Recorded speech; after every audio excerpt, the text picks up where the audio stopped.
Hey everyone. I threw some big questions at you last week regarding free will and the self, and even though we're moving forward this week, I don't want to leave either of those questions behind. I think they're worth more of our time, and so I encourage you to visit the discussion board, throw some thoughts and questions out there so that we can continue to have those really interesting conversations and wrestle with those tough questions. On the topic of free will, I will say that oftentimes we're motivated reasoners on this one. The idea of free will is really appealing to us, and that makes us more inclined to believe in it. Like, well, what's the point if there's no free will, and am I just a cog in a machine? And all these other sorts of questions can tend to come up on a deterministic worldview.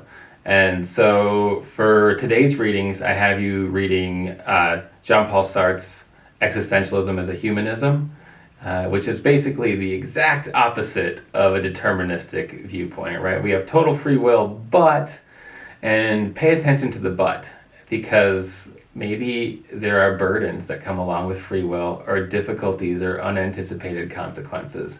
On the flip side, maybe there are benefits to a world where we don't have free will.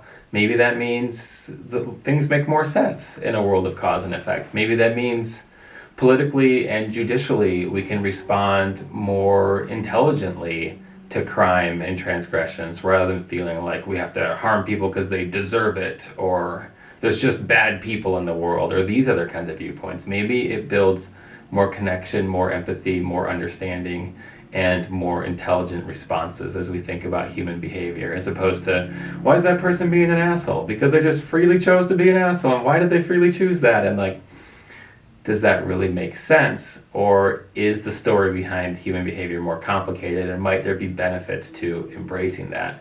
If you were on trial for a crime, would you want your judge to believe in free will or not? That's one I'll throw out there for you to ponder. Excellent.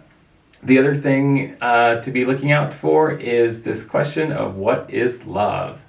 It's something that obviously Hadaway wrestles with in the song, right, the Saturday Night Live, but it's something that as philosophers we have to really think about too, because love is really important to us and it's a word that we throw around.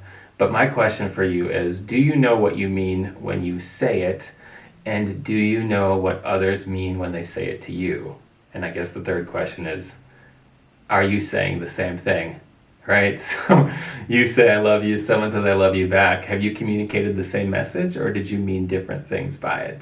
So that's one angle of this to look at, is you look at Phil's conversation with Uck on the topic, and also flip through the Stanford Encyclopedia of Philosophy article that I posted, and see some of the problems and nuances regarding various ways we might think about defining this term.